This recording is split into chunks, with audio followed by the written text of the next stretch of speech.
In this video, I'm going to show you how you can use my new 8-piece stencil collection in your own mixed media artwork. And once you've watched this video, you might also want to check out a second video linked below under the word more that was created by the manufacturer of my stencils, Joggles, who shows how to use my stencils also with a gel plate. So you're actually getting 2 art demos on how to make the best use of my new stencil collection. Hello, my name is Catherine Rains.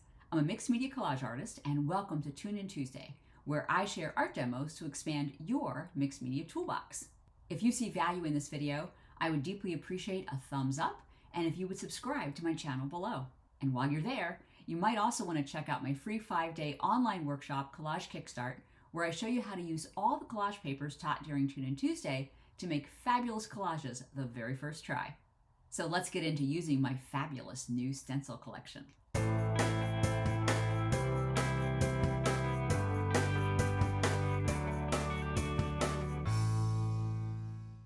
So I'm so excited to share my finishing touch collection of stencils that were produced by Joggles, one of my favorite online art supply stores. The owner, Barbara, asked me to create a line of stencils. I thought, what would I want to have for myself in stencils? And I realized what would be most useful to me are stencils that would help me finish off my collages, or that at least I could use in my collages. So what I created is 8 stencils that can be used as a combination of either finishing touches, hence the name, the Finishing Touch Collection, or they can be used as collage papers. So what I'm going to do in this demo is actually show you some ways to use all of these as either collage elements, finishing touch elements, or collage papers. One of my favorite finishing touches for my collages is putting a molding paste through a stencil on a tissue and then placing it on a collage as a kind of finishing element. And you'll find this, flip through here, on most of my collages. This one's tinted blue. I got a little white piece here. It's a really useful thing to have when you've got like an open space and you're not really sure what to do with that open space. So if I can find a couple more. The molding paste, molding paste, molding paste. I have all kinds of different stencils with molding paste over it. Most of it's white, but I've also tinted some as well. And all you need for this is molding paste. You can use modeling paste, which is a Liquitex product. I also have tinted molding paste. This is a gold, this is a black by TCW, and I'll have links to these. And the process for using these products over stencils onto tissue is super simple. So I am often asked what kind of tissue to use. And to be honest, I use all kind of tissue, from the cheapest tissue that you can get in the drugstore to acid-free to just you name it. I use different kinds of tissue. And I find they all do the same thing. The gift tissue tends to be a little thinner. And I think this is gift tissue, but I can't swear by it because it kind of now all goes into the same pile in my studio. So I'm just going to lay my stencil down. So I'm going to start with molding paste, and I'm just going to grab some with a palette knife and just spread it on like I am kind of spreading icing on a cake. Pretty simple. I'm trying to make this even with the stencil itself. So basically what I'm creating is just a little bit of raised element through that stencil. Now you can do the same thing with gesso. Gesso just won't be as thick, won't be as dimensional. You can also do it with paint, and paint's not going to be as dimensional, obviously. So my favorite really is doing it with this molding paste. Now it's important to hold the stencil very still as you do this. You don't want any kind of smearing, so like kind of movement of these little dots. And by the way, this is the first time that I've actually used this particular stencil like this, and it was actually created for this exact purpose, because I have been using other artists' small dot stencils for some time in my work. And I said, well, I really want to create one that is specifically to what I would most love to put in my own work. Just making sure that all the holes are nicely evenly filled up, and gently take this up. You're seeing this for the first time along with me. Wow. Oh, better than I thought. Love, love, love. So I am going to fill up the rest of this sheet, and then I'll let this dry.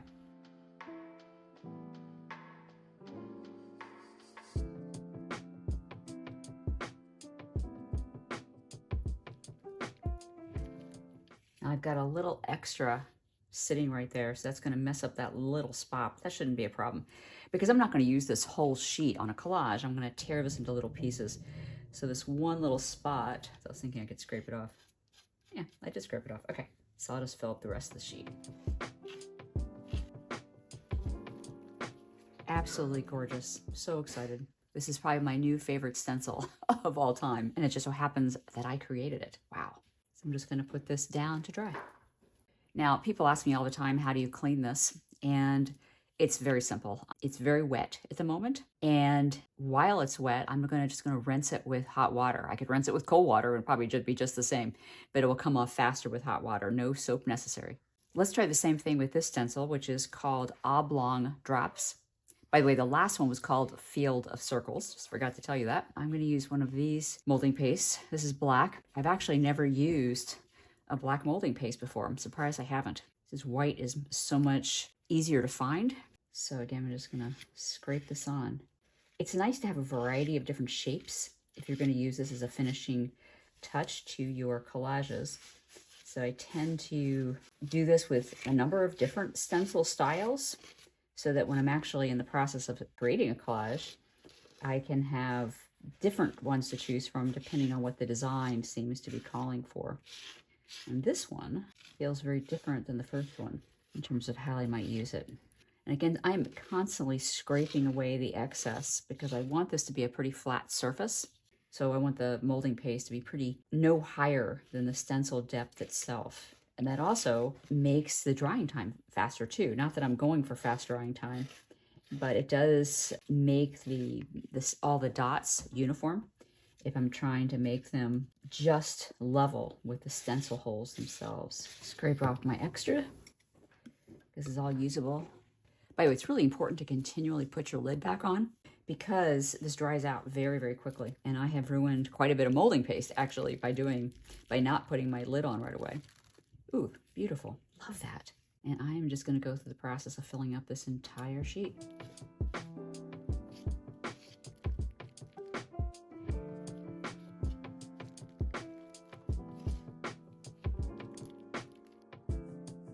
This stencil, which is called Circle Matrix, I think will look good a couple different ways. So I am going to try using molding paste over this. And I'm just dying to put some gold molding paste. And I'm also going to stamp paint on it as well. So let's try this both ways. By the way, the kind of palette knife that I find works best for this is one that has a pretty wide angle here. You don't want like a pointy end, but one that has a lot of blade to it. And it's also angled so that it's easy to dip your palette knife in there and spread it out. It's a good angle for this. I didn't expect this to be so bronze, but I still think it's going to be a very beautiful addition to finishing touches that I could put on future collages. Just so you know, it is possible to get tintable molding paste. The one place I know that sells it is Nova Paints, and I will actually have a link to that down below under the word more. That means you can actually take a molding paste and add acrylic paint to it to get a color that you want. When you're using white molding paste, which is what I usually use, if you add a color to it, it'll turn into a pastel. That white will stay, and your color, if you want pastel, then it's perfect. I generally don't want pastels. I either want a white or a black or gold. I usually go for the neutrals when I'm putting a finishing touch onto my collages. But tintable molding paste allows you to choose your own color. Now this stencil has got a curved edge, it's not a flat edge. So I've got a little bit of a, ooh, that's so pretty. I've got a little bit of a mess on the edges, but it's fine because I'm not going to use the edges, I'm going to use that. I think I'm going to leave that there. I've got a lot of mess going on here. This could be my new favorite molding paste stencil. Love, love, love that. I'm going to use this same stencil, which is Circle Matrix, with a stamper and some acrylic paint and see what I get with this. Again, I'm using tissue because I want to use this as a finishing element on top of a collage, so it'll kind of melt into the collage. And one of my favorite paints to do this kind of thing with is this golden iridescent deep fine gold. It's a fluid acrylic. I'm just going to put a little bit on my palette paper. I got my stamping brush. Now the key to this is to not have much on your brush, because if you have too much, it'll actually go under the stencil and you won't get a nice perfect circle. So let's see. It takes a little bit of practice to get it started. I think this is working because I'm getting in the holes without getting under the stencils. I'm just going to take a peek. Yeah, it's working. Now, we have some paint around here, but that's fine. That's not going to be part of whatever I use. So I just load up just enough and kind of push off extra paint so that I'm getting just enough paint to color through the holes, but nothing would go underneath the stencil itself. Now, obviously, you can use any color. I just happen to, when I'm doing finishing touches to my collages, I tend to use neutrals like gold, silver, black, white. So it's the top element to a collage, literally the finishing touch. Like, how can I just put one more thing on there that makes it look complete? So neutrals are an easy element to put on top of a collage. Oh, nice. I just think that is so pretty. And when it gets glued down, all the wrinkles you see will go completely flat. And most of the tissue underneath will also, for the most part, look transparent. It's not 100%, but most of it, well, you won't see the white. You'll just see the gold.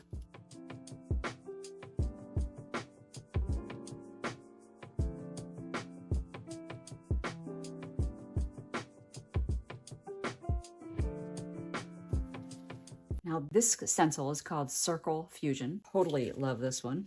And I'm thinking this is going to be gorgeous with gold stamping on it as well. This could also look really good as a molding paste stencil as well. So I think I'm going to do both. They're a little bit bigger holes, but I think that might look really interesting.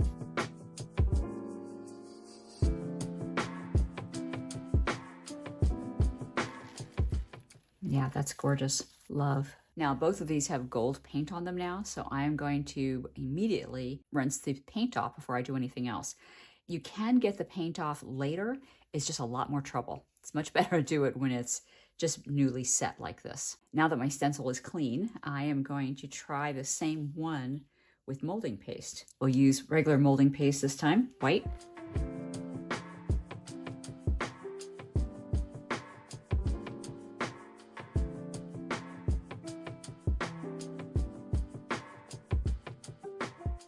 So with this one, because the holes are so big, I just have to be a little more careful to make sure I've got the entire open circle filled up. And you're seeing this for the first time with me. Oh my goodness, I love that. This could be my favorite one of all of them.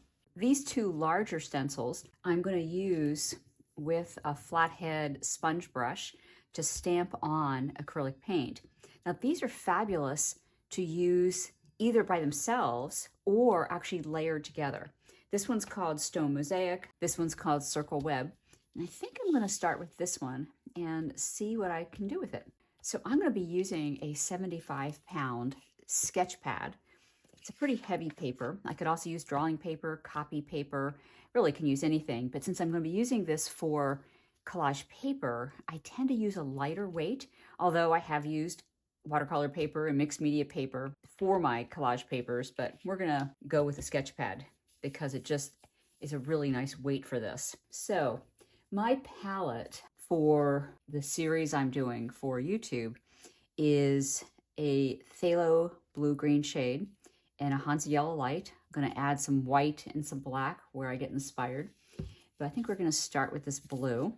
Now, by the way, this doesn't come in this bottle. This actually comes in, the actual paint is from Nova, and it comes in a very different container, but I put it in condiment bottles just because it's easy to pour, which I love pouring paint. Just for kicks, I'm gonna add a little bit of black to that just to make it a little richer.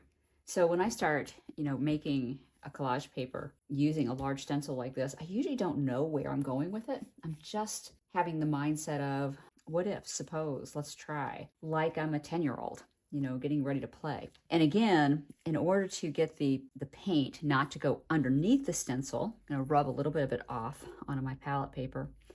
And this is gonna be interesting because this has a circle edge all the way around it. So the edges will actually be part of the design, I do believe. But again, I'm using this for the very first time with you. I designed this with the idea that I think it would be cool, but until I use it, I don't know. You're getting the first glance along with me.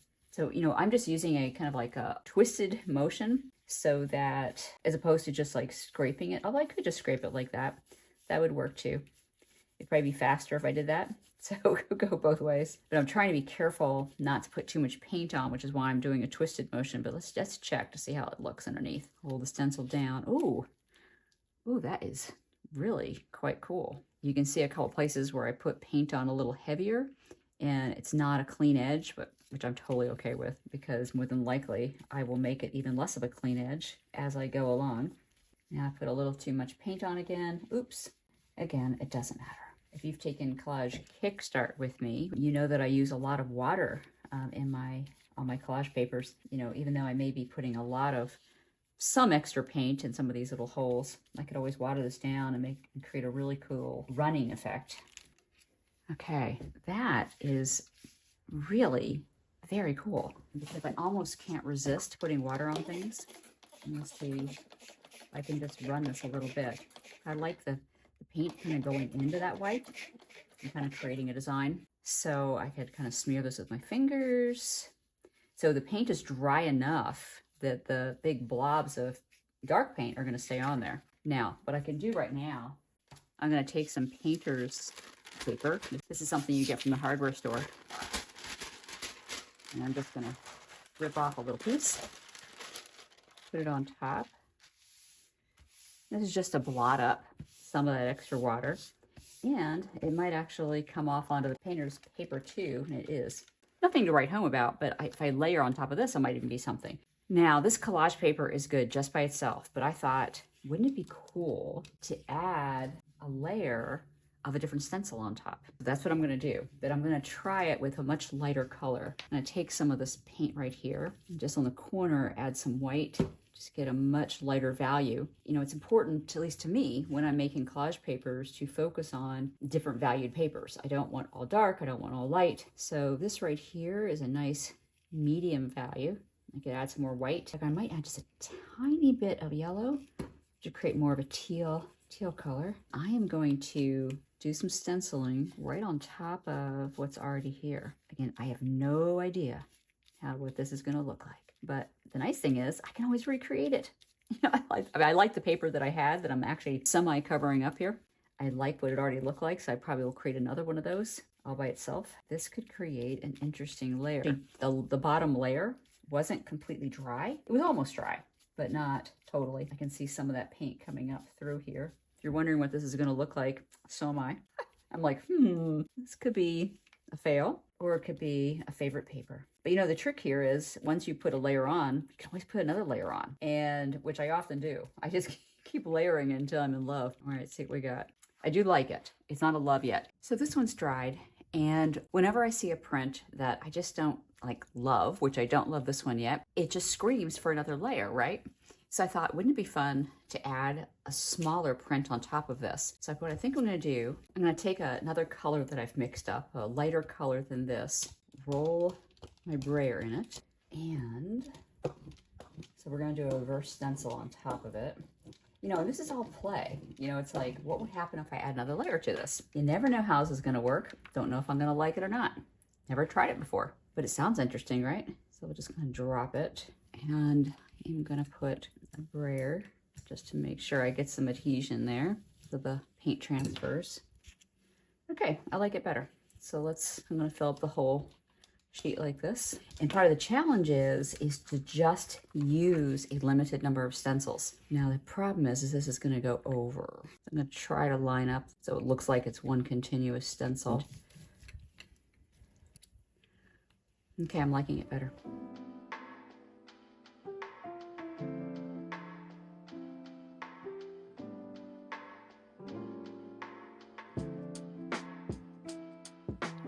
Okay, it's better. Yeah, I'm going to take this stencil. So I'm going to roll paint on top of this. Now, just so you know, I'm actually creating this on, it's a Ranger craft mat that I get from Joggles, who's also the manufacturer of my stencils. I love this craft mat because everything, all the stuff that I get onto it will easily come off, you know, just with soap and water, or just water, really. I can just wipe it right away, assuming I get it while it's still fairly wet. So let's see what happens when I press this on top of it. I got a clean brayer. I just want to adhere that paint as much as I can.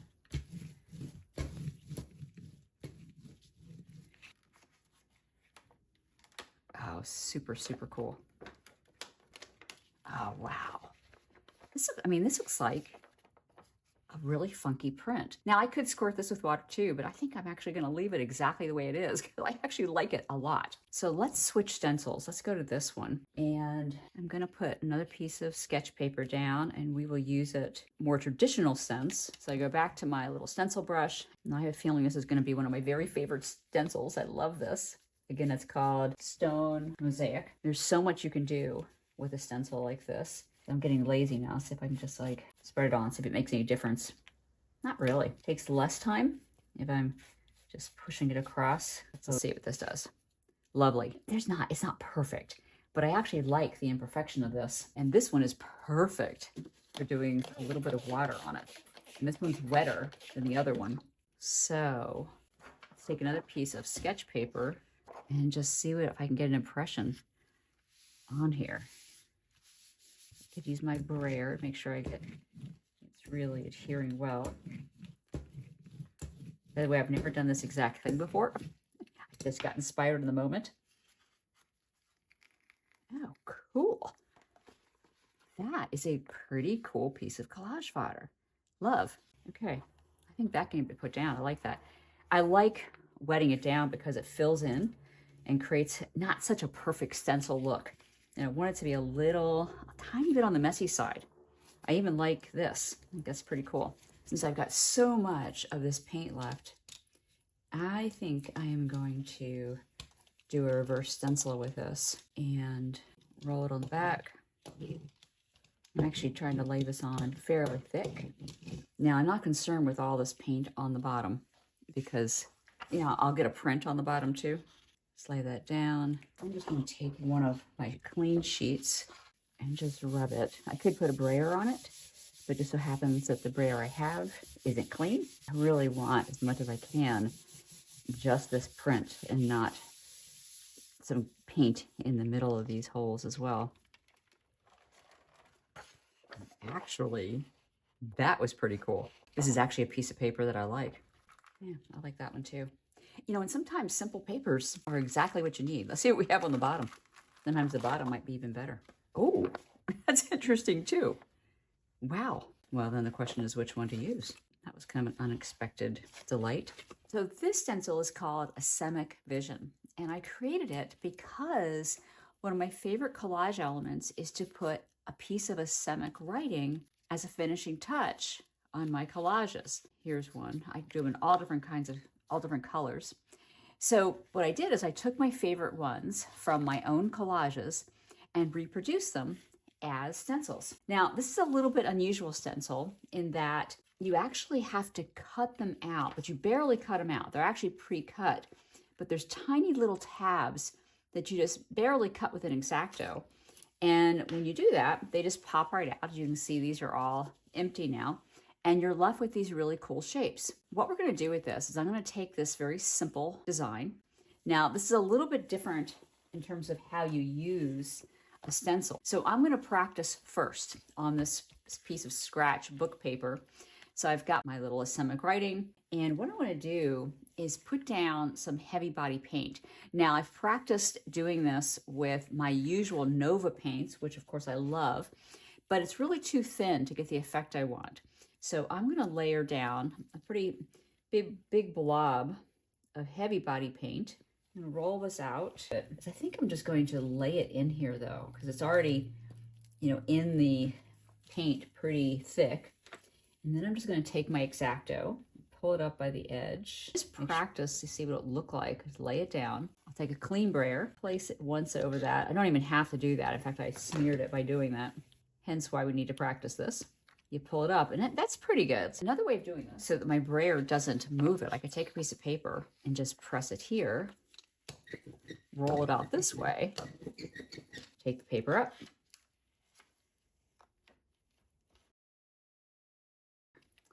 That's pretty good. Now, if I wanted it perfect, I could paint in a little bit of where it came up, but I actually like that. Now that we've practiced, we're going to try it on a real collage. Now, this is a collage that I made that has some open spaces that might lend itself to some Acemic writing.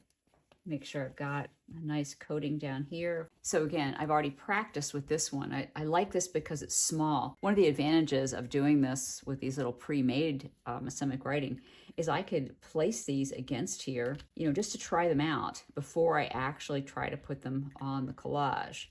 You know, so I'm basically kind of auditioning them, which is the same thing I would do as if I had done this on tissue first. I actually like that quite a bit.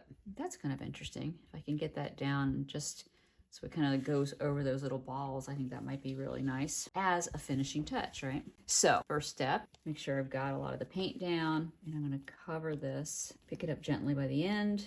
I'm just holding it by the edges, and I'm just going to place it down, put a piece of white copy paper on top, and I'm going to very gently press down. I don't want to move that little Acemic writing at all. Oh goodness, better than I thought. Actually came up with my paper. So I've got a little indentation on the paper that's actually something I could use as a collage piece, but I've got it on here, and I really like that a lot. It's a nice finishing touch. One more way that you can use these Acemic writing pieces is you can actually press them onto a tissue paper for use later. That way you can actually cut these out individually and place them already done basically from the tissue paper. So I'm just going to put some paint.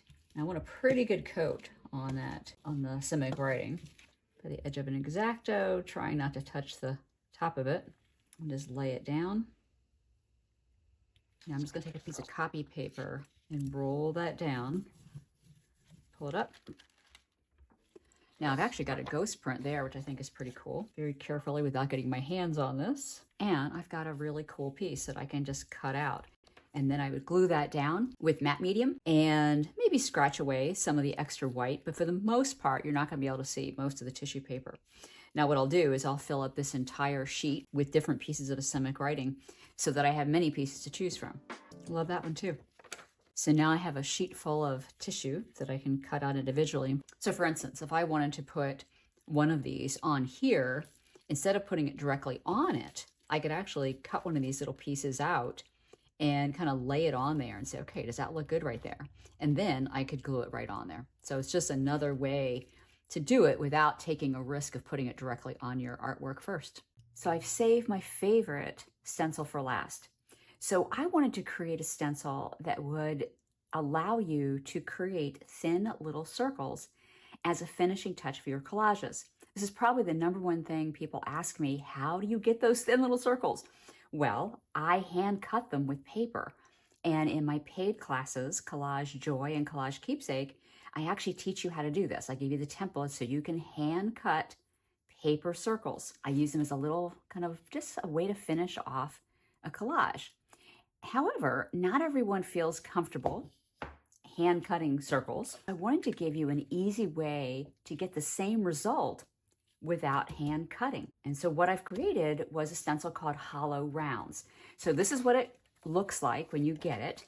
And all these little pieces are all attached by little tiny tabs. If you can see that, you just cut that out with an X-Acto.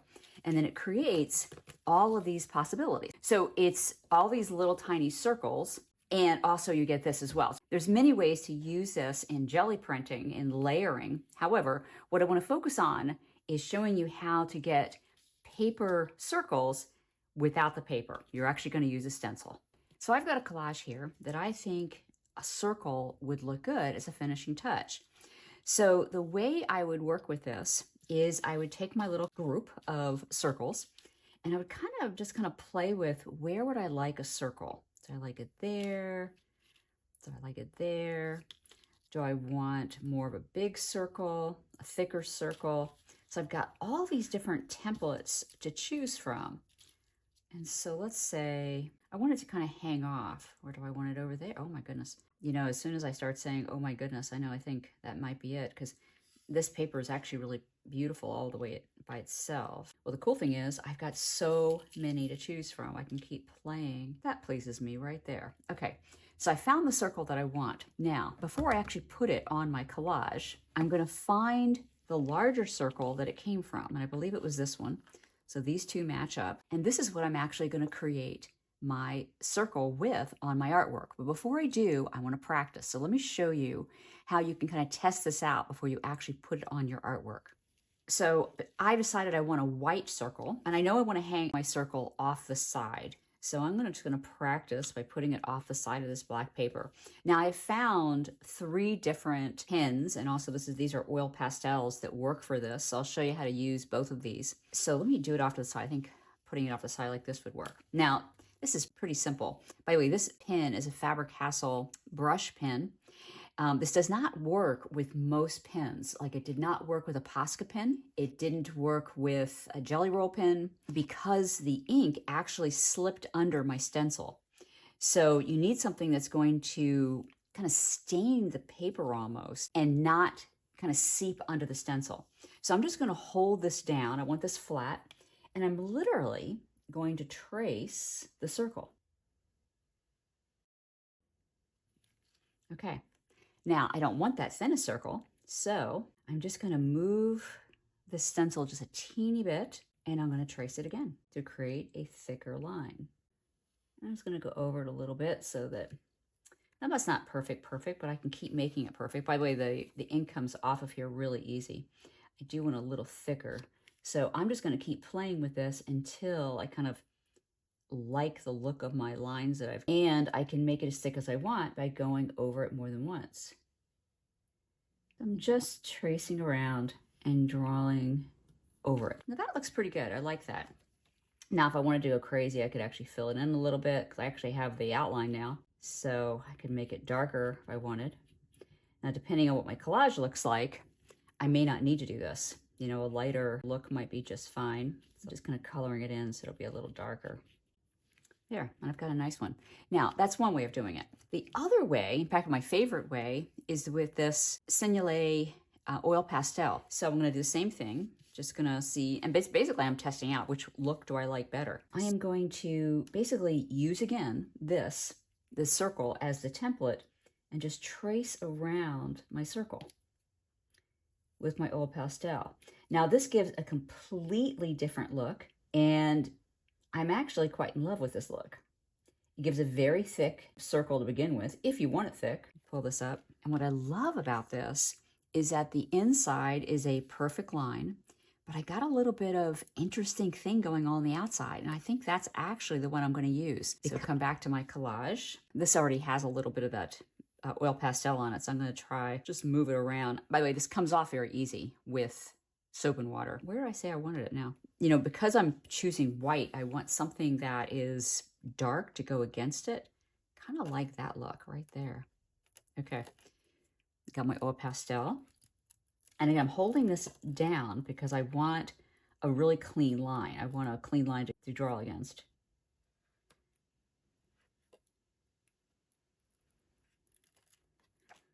And there you go. Love that. So cool. And I got a little bit of a gap. This is actually a piece that is raised up. So I'm just going to try to fill that in with my Sennelier. By the way, the same thing works with a Pentel oil pastel. So both of these work. So let's say we want a colored circle. And in this case, I'm going to practice with black, but you can use any color.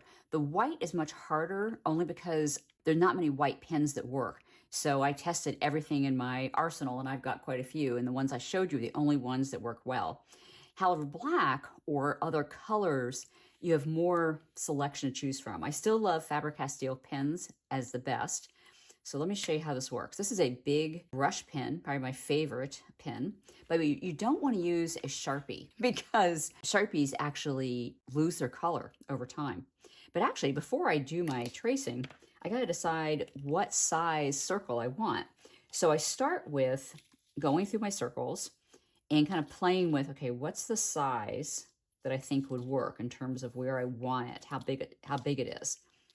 So I could go any size at all here, but just so it's fairly large to see, let me choose this one. And then I want to find the larger circle this came from. and it fits right there. So now I'm going to use this as my template. Now, by the way, I could use this. The problem is this is much more flimsy. It's harder to trace. So I'm going to lay it on the corner. By the way, I could do the entire circle, but I tend to not use an entire circle. I usually am kind of adding a circle off to the side of a collage, and I'm going to just trace around it. Easy peasy. I've got a perfect circle. Now, if I want it thicker than that, I just lay it a little bit underneath the first one. And I got a thicker circle. Now, I like that it's not, if you can see, this is a little thicker than that. I've got a little bit of the line is not perfect. So I'm gonna see if I can get it that way. Love it. Now, in this one, I do have a tiny bit of a bleed, but again, I'm okay with that. Now, it has something to do with the paper. This is a copy paper. If I did this on a heavier paper, it may or may not do it, but having a little bit of, to me, that's a little bit of an interest. That outer line, though, is perfect. So it's just the opposite of what I did on the white line. So let me show you a couple other pens that work. This is a water brush pen. This is a Stabilo pen. It's also one of my favorites. I'll just put it off to the side here. And again, I'm just going to trace around. And again, I get a wider circle, or I should say a fatter circle, just by pushing it down a little bit. I think it's great. Love that. Another pen that works, this is a Pigma PP. I also found that a smaller Faber-Castell Pitt pen also works, a brush pen. So there's a variety of tools you can use, but you could also do these in color as well. And there you have it. Easy circles using a template. And my collection is complete. So now I have a really nice selection of molding paste and stencil papers that I can add as a finishing touch to my collages, as well as some one-of-a-kind collage papers that I will add to my collages. Now, this particular demo, although I am showing you my stencils, this is actually the third out of 5 papers that I've made in a row that will be turned into a mini series of collages using 5 different types of paper. So this is number 3. So 2 more papers to go, and I will be making collages out of these so you can see how I'm actually going to make these. Now, these stencils are now available through Joggles, and all you do is go to the link under the word more under this video, or you can just go to joggles.com and look up Catherine Rains or look up Stencils, and I'll be there. Thank you for coming along as I experiment with my new stencils, and I hope that you enjoy them as much as I did. Now, I've got to get back to work because I got to make a bunch more. I particularly need more of these molding paste stencils, which I am completely in love with, and I hope you love them too. To purchase my stencils, either as a collection or just one, simply follow the link provided under the word more beneath this video. And to learn many more collage making techniques, check out the links that are about to appear right here. And be sure to check out my free 5-day online workshop collage kickstart. The link to sign up is under the word more below. And if you haven't already signed up for my channel, I would be deeply grateful if you would. And I'll see you back here next week for another Tune In Tuesday art demo.